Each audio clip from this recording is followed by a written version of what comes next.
Thank you, George, for this opportunity to speak with you and your audience about Egypt and specifically about Egypt's outlook towards the Mediterranean. I mean, the impetus for this discussion, you had told me, was that people are looking for an Egyptian perspective, but rarely find it.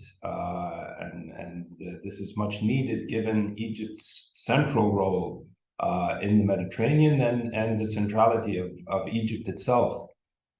So thank you very much for this opportunity.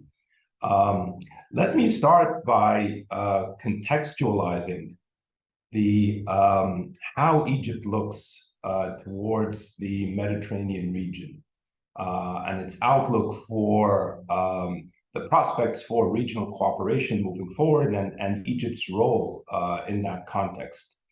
So for a long time, the Mediterranean as a region didn't really figure into Egypt's foreign policy orientation. Egypt's foreign policy was very much focused on the Middle East as a core arena for its strategic outlook and its foreign policy in general. There was a very, very strong focus on Africa.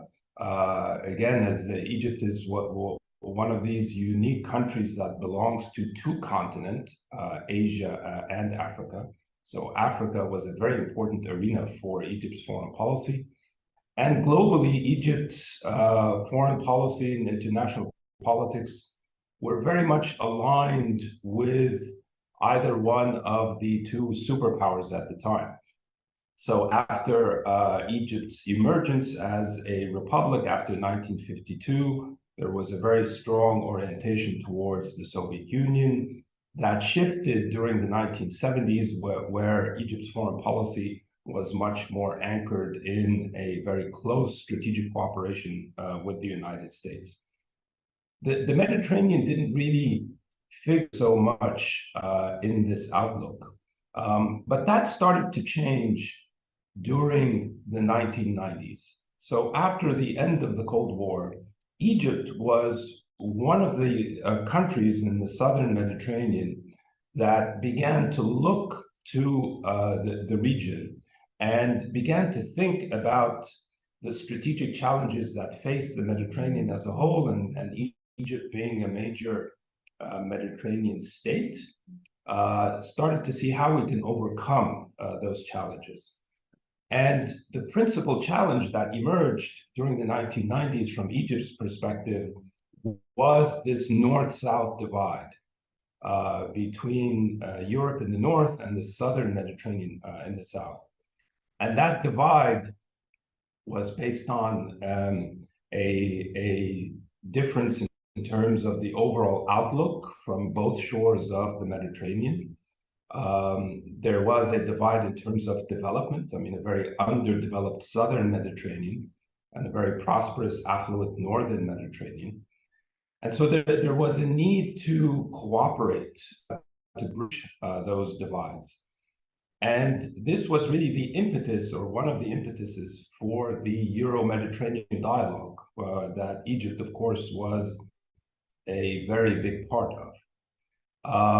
And so Egypt actively participated in the Euromed process, the Barcelona process, and even after the demise of Barcelona, continued this approach with Egypt being one of the leading founding members of the Union for the Mediterranean after the end of the Barcelona process. So the Mediterranean gradually began to occupy a very central place in Egypt's foreign policy orientation after a long time when it was really marginalized in terms of Egypt's overall outlook and foreign policy orientation. And that was really reinforced as a result of the revolution. So in 2011 and again in 2013, Egypt witnessed a popular revolution.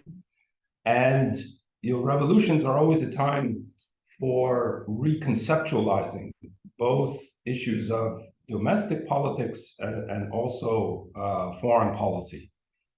And it was in that context that there was a much greater recognition of the importance of the Eastern Mediterranean in particular for Egypt's security, Egypt's prosperity, and Egypt's foreign policy moving forward. And this was especially pronounced after 2013 with the popular uprising that led to the overthrow of the Muslim Brotherhood movement.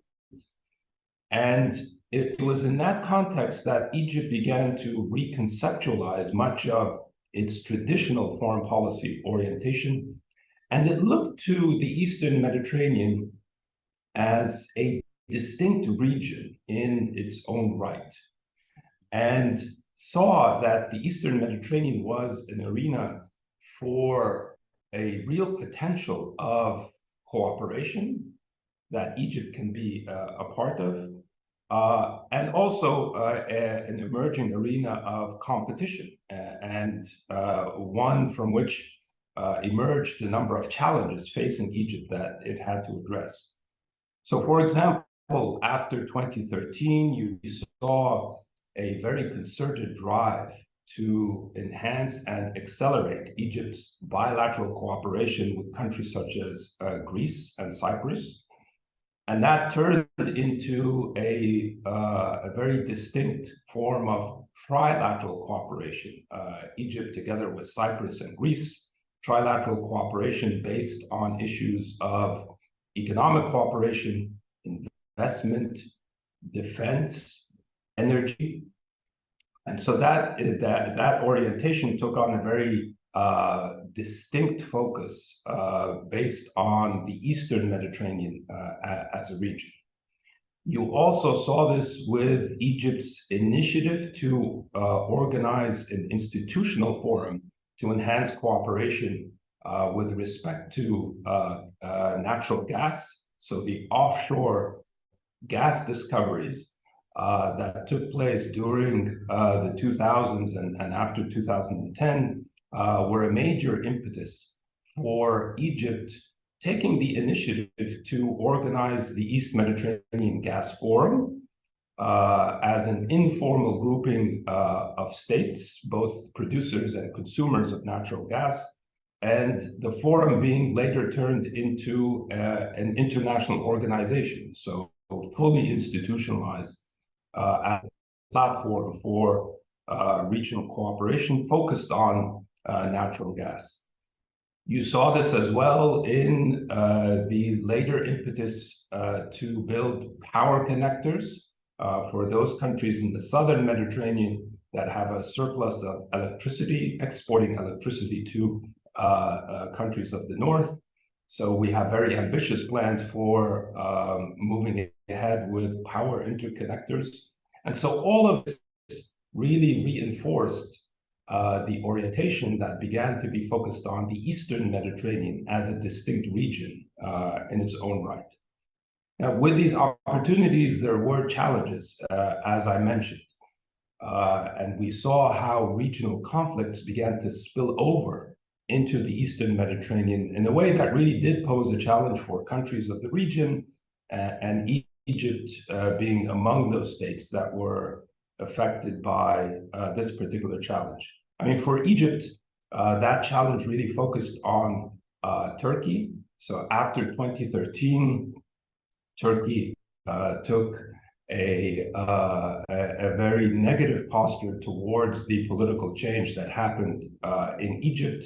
It began to focus on really undermining the new political establishment that emerged after 2013. And we saw Turkey's intervention in Egypt's domestic politics and later military intervention in areas of great importance to Egypt, and in particular Libya. And so we saw how these divides can spill over in a way that can challenge the security of certain states.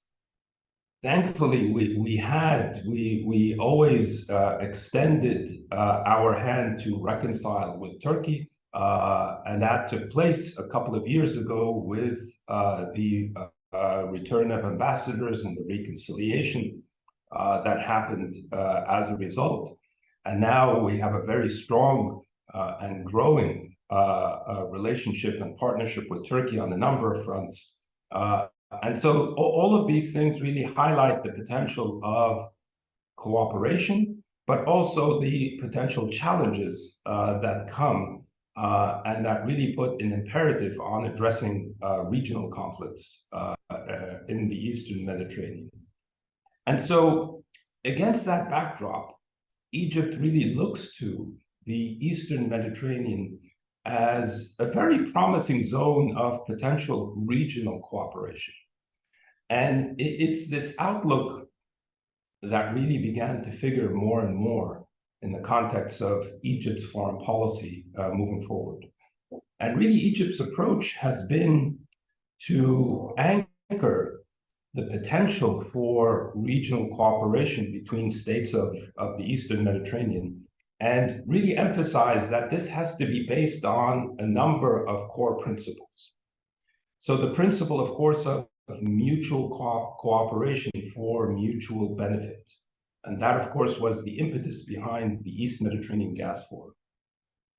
The absolute imperative of basing regional cooperation on international law, and in particular, the peaceful resolution of disputes.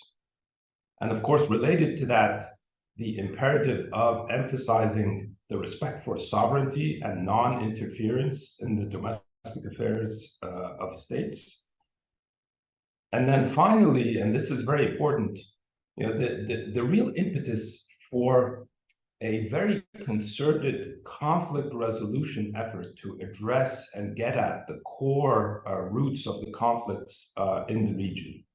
You cannot base regional cooperation while you have these conflicts ongoing, because eventually they spill over and undermine the basis of regional cooperation that Egypt has been trying to institute. So hence the need to really get at these conflicts before they actually escalate and undermine the potential, the real potential that we see for regional cooperation moving forward. And so you had the convergence of these two trends. The first was Egypt's growing recognition of the Eastern Mediterranean as a zone for potential regional cooperation among the states of the Eastern Mediterranean. And then the second trend was the emergence of the Eastern Mediterranean as a distinct region in its own right. For a long time, the region of the Eastern Mediterranean was seen to be an extension of other regions, right? So a sub-region of the broader Middle East, for example, or as an extension of NATO's southern flank. I mean, so it was there, but it was always sort of conceived as an appendage or an extension of other regions that had a more distinct recognition or more distinct identity. But it was Egypt's recognition that the Eastern Mediterranean occupied an importance in its own right. And that was a recognition that I think was shared by many of the key states of the Eastern Mediterranean, Greece, Turkey, Cyprus, Israel, that looked to the region as a potential zone for cooperation, but also as a distinct region that posed its own set of challenges. So dealing with the Eastern Mediterranean as a region began to figure much more prominently in Egypt's foreign policy, but also the foreign policy of other states in the region. Getting back to the issue, the importance of addressing regional conflicts.